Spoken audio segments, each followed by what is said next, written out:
ಸಕ್ಕರೆ ಸೇವನೆ ಹೆಚ್ಚಾದಷ್ಟು ಆರೋಗ್ಯಕ್ಕೆ ಅಪಾಯ ಅಧಿಕ. ಹೀಗಾಗಿ ಯಾವೆಲ್ಲ ಆಹಾರಗಳ ಮೂಲಕ ಸಿಹಿ ನಮ್ಮ ದೇಹ ಸೇರುತ್ತಿದೆ, ದಿನಕ್ಕೆ ಎಷ್ಟು ಸಕ್ಕರೆ ಸೇವನೆ ಆರೋಗ್ಯಕ್ಕೆ ಒಳ್ಳೆಯದು, ಆ ಕುರಿತ ಸಕ್ಕರೆ ಲೆಕ್ಕ ಇಲ್ಲಿದೆ ನೋಡಿ. ಸಕ್ಕರೆ ಸೇವನೆ ಹಿತಮಿತವಾಗಿರಲಿ. ಎಷ್ಟು ಸಕ್ಕರೆ ಸೇವನೆ ಆರೋಗ್ಯಕ್ಕೆ ಒಳ್ಳೆಯದು? ಸಕ್ಕರೆ ಇಂದು ನಮ್ಮ ದೈನಂದಿನ ಆಹಾರದಲ್ಲಿ ಸೇರಿ ಹೋಗಿದೆ.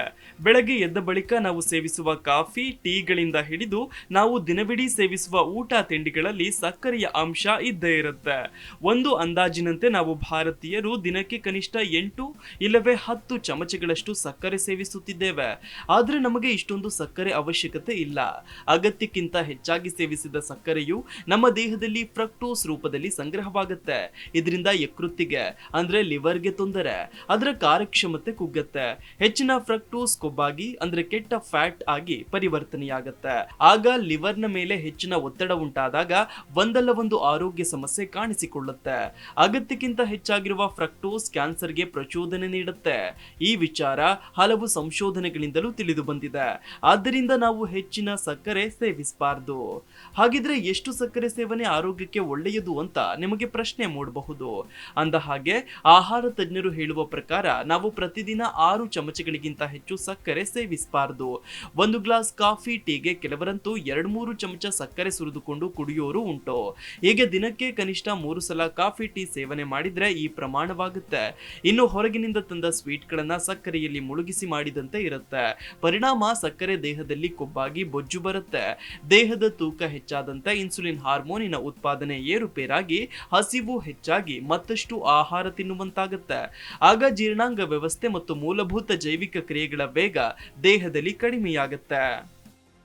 ಇದರಿಂದ ಕ್ರಮೇಣ ಸ್ಥೂಲಕಾಯ, ಹೊಟ್ಟೆಯ ಸುತ್ತ ಕೊಬ್ಬು ಶೇಖರವಾಗುತ್ತೆ. ಒಂದೊಂದೇ ಸಮಸ್ಯೆ ಆರಂಭವಾಗುತ್ತೆ. ಕೊಲೆಸ್ಟ್ರಾಲ್ ಪ್ರಮಾಣ ಹೆಚ್ಚಾಗಿ ರಕ್ತದ ಪರಿಚಲನೆಗೆ ತೊಂದರೆಯಾಗುತ್ತೆ. ಅಧಿಕ ಸಕ್ಕರೆ ಸೇವನೆಯಿಂದ ಅಧಿಕ ರಕ್ತದೊತ್ತಡಕ್ಕೆ ಕಾರಣವಾಗುತ್ತೆ. ಫ್ರಕ್ಟೋಸ್ ಪ್ರಮಾಣ ಹೆಚ್ಚಾದಂತೆ ರಕ್ತದಲ್ಲಿ ಯೂರಿಕ್ ಆಮ್ಲದ ಪ್ರಮಾಣವು ಹೆಚ್ಚುತ್ತದೆ. ಯೂರಿಕ್ ಆಮ್ಲದ ಪ್ರಮಾಣ ಹೆಚ್ಚಾದಂತೆ ಹೃದಯದ ತೊಂದರೆ, ಕೀಲುಗಳ ತೊಂದರೆ ಮತ್ತು ಮೂತ್ರಪಿಂಡಗಳ ಸಮಸ್ಯೆ ಕಾಣಿಸಿಕೊಳ್ಳುತ್ತೆ. ನಿಧಾನವಾಗಿ ಸಕ್ಕರೆ ಅಂಶ ದೇಹದಲ್ಲಿ ಸೇರಿದಾಗ ಮರೆಗುಳಿತನ ಅಂದ್ರೆ ಅಲ್ಜೀಮರ್ಸ್ ನಂತಹ ಮರೆವಿನ ಕಾಯಿಲೆಗೂ ಕಾರಣವಾಗುತ್ತೆ ಅಂತ ಕೆಲವು ಅಧ್ಯಯನಗಳು ಹೇಳಿವೆ. ಇನ್ನು ತಾಜಾ ಹಣ್ಣುಗಳಲ್ಲಿ ಸಕ್ಕರೆಯು ನೈಸರ್ಗಿಕವಾಗಿ ಕಂಡುಬರುತ್ತೆ. ಬಾಳೆಹಣ್ಣು, ಸೇಬು, ಸೀಬೆ, ದಾಳಿಂಬೆ, ಸೀತಾಫಲ, ಮಾವು, ಸಪೋಟ, ಕಿತ್ತಳೆ, ದ್ರಾಕ್ಷಿ ಇತ್ಯಾದಿ ಹಣ್ಣುಗಳಲ್ಲಿ ಇರುವ ಸಕ್ಕರೆಯಿಂದ ತೊಂದರೆ ಇಲ್ಲ. ಆದರೆ ಅಂಗಡಿಗಳಲ್ಲಿ ದೊರೆಯುವ ಸಿಹಿ ಪಾನೀಯ, ಪೇಯ, ತಿಂಡಿ ತಿನಿಸುಗಳಲ್ಲಿ ಸಕ್ಕರೆಯ ಅಂಶ ಹೆಚ್ಚಾಗಿಯೇ ಇರುತ್ತೆ. ಇವುಗಳ ತಯಾರಿಕೆಯಲ್ಲಿ ಫ್ರಕ್ಟೋಸ್ ಅನ್ನ ಹೆಚ್ಚಾಗಿಯೇ ಬಳಸಲಾಗಿರುತ್ತೆ. ರುಚಿಯ ಹಿಂದೆ ಬಿದ್ದು ಅತಿಯಾಗಿ ಇವುಗಳನ್ನು ಸೇವಿಸಿದ್ರೆ ತೊಂದರೆ ಖಚಿತ. ದೈನಂದಿನ ಜೀವನದಲ್ಲಿ ಸಕ್ಕರೆ ಸೇವನೆ ಕಡಿಮೆ ಮಾಡೋದು ಒಂದು ಸವಾಲೇ ಸರಿ, ಆದ್ರೆ ಸಾಧ್ಯ. ಇಂದು ಜನರಲ್ಲಿ ಆರೋಗ್ಯದ ಬಗ್ಗೆ ಅರಿವು ಹೆಚ್ಚಿದಂತೆ ಅವರು ತಾವಾಗಿಯೇ ಸಕ್ಕರೆ ಸೇವನೆ ಕಡಿಮೆ ಮಾಡಿದ್ದಾರೆ ಅಥವಾ ಬಿಟ್ಟು ಬಿಡುತ್ತಿದ್ದಾರೆ. ಹಾಗಿದ್ರೆ ಸಕ್ಕರೆ ಸೇವನೆ ಕಡಿಮೆ ಮಾಡಲು ಈ ಕ್ರಮಗಳನ್ನ ಅನುಸರಿಸಿ. ಮೊದಲಿಗೆ ಕಾಫಿ, ಟೀಗೆ ಸಕ್ಕರೆ ಹಾಕಿಕೊಳ್ಳುವುದನ್ನ ಕಡಿಮೆ ಮಾಡಬೇಕು. ಅಂಗಡಿಗಳಿಂದ ಸಿಹಿ ತಿಂಡಿಗಳನ್ನು ತರುವಾಗ ಅವುಗಳ ಮೇಲಿರುವ ಲೇಬಲ್ಲುಗಳನ್ನ ಎಚ್ಚರಿಕೆಯಿಂದ ನೋಡಿ ಖರೀದಿಸಬೇಕು. ಸಂಸ್ಕರಿಸಿದ ಆಹಾರಗಳು, ಸಾಸ್ಗಳು ಮತ್ತು ಪಾನೀಯ ಸಕ್ಕರೆಯನ್ನ ಹೆಚ್ಚಾಗಿ ವಿವಿಧ ರೂಪಗಳಲ್ಲಿ ಅಂದ್ರೆ sucrose, high fructose corn syrup, glucose, fructose ಮತ್ತು ಮಾಲ್ಟೋಸ್ ಬಳಸಿರ್ತಾರೆ. ಆಗ ಕಡಿಮೆ ಸಕ್ಕರೆ ಅಥವಾ ಸಕ್ಕರೆ ಹಾಕಿರದ ತಿಂಡಿಗಳನ್ನ ಕೊಳ್ಳಬೇಕು. ಇನ್ನು ಮೊಸರಿಗೆ ಸಕ್ಕರೆ ಹಾಕಿ ಸೇವಿಸುವ ಅಭ್ಯಾಸ ಇದ್ದರೆ ಕಡಿಮೆ ಮಾಡಿ. ಸಭೆ ಸಮಾರಂಭಗಳಲ್ಲಿ ಸಿಹಿ ತಿನಿಸುಗಳ ಬದಲಿಗೆ ತಾಜಾ ಹಣ್ಣುಗಳನ್ನ ಆರಿಸಿಕೊಳ್ಳಿ. ತಂಪು ಪಾನೀಯಗಳು ಮತ್ತು ಹಣ್ಣಿನ ರಸದ ಸೇವನೆ ಬೇಡ. ಬೇಕರಿ ಪದಾರ್ಥಗಳಾದ ಕೇಕ್, ಪೇಸ್ಟ್ರಿಗಳ ಸೇವನೆ ಅತಿಯಾಗಿ ಬೇಡ. ಜೇನುತುಪ್ಪವನ್ನ ಹಿತಮಿತವಾಗಿ ಸೇವಿಸಿ. ಸಕ್ಕರೆ ಬದಲಿಗೆ ಬೆಲ್ಲವನ್ನು ಕೂಡ ಅತಿಯಾಗಿ ಸೇವಿಸಬಾರದು. ಹಣ್ಣುಗಳು, ತರಕಾರಿಗಳು, ಧಾನ್ಯಗಳು ಮತ್ತು ಪ್ರೋಟೀನ್ಗಳಂತಹ ಸಂಪೂರ್ಣ ಆಹಾರಗಳು ನೈಸರ್ಗಿಕವಾಗಿ ಕಡಿಮೆ ಸಕ್ಕರೆ ಅಂಶವನ್ನ ಹೊಂದಿರ್ತವೆ. ಇವುಗಳನ್ನ ಧಾರಾಳವಾಗಿ ಸೇವಿಸಿ. ಒಟ್ಟಾರೆ ಹೇಳುವುದಾದರೆ ಸಕ್ಕರೆ ಸೇವನೆ ಕಡಿಮೆ ಮಾಡೋದು ಸಾಕಷ್ಟು ಸಮಯ ತೆಗೆದುಕೊಳ್ಳುವ ಪ್ರಕ್ರಿಯೆ. ಉತ್ತಮ ಆರೋಗ್ಯದ ಹಾದಿ ಕಠಿಣ ಅನಿಸಬಹುದು, ಆದರೆ ಅದೇ ಒಳ್ಳೆಯ ದಾರಿ ಅನ್ನೋದನ್ನ ನಾವು ಅರ್ಥ ಮಾಡಿಕೊಳ್ಬೇಕು. ಮೊದಲು ಸಣ್ಣ ಸಣ್ಣ ಪ್ರಯತ್ನದಿಂದ ಆರಂಭಿಸಿ. ತಾಳ್ಮೆಯಿಂದ ಶಾಶ್ವತ ಬದಲಾವಣೆ ತರಬಹುದು.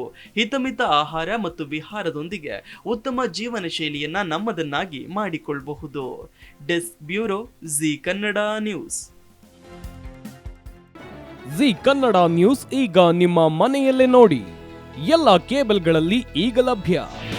ನಿಮ್ಮ ನೆಚ್ಚಿನ ಜೀ ಕನ್ನಡ ನ್ಯೂಸ್ ಈಗ ಸನ್ ಡೈರೆಕ್ಟ್ ನಲ್ಲಿ number 292, Tata play number 1664, Jio TV number 1334, NXT digital number 30, in cable number 30, city networks 51, U digital number 162, GTPL number 17, Rockline telecommunications number 42, Shri Basaveshwara cable number 168, rural cable network 60, Vinayaka digital 57, Abhishek cable 821, city channel 53, Siddeshwara cable network 57, V4 digital Infotech 628, Surya digital networks 53, Gajanan digital number 836, Malnad infotech private limited number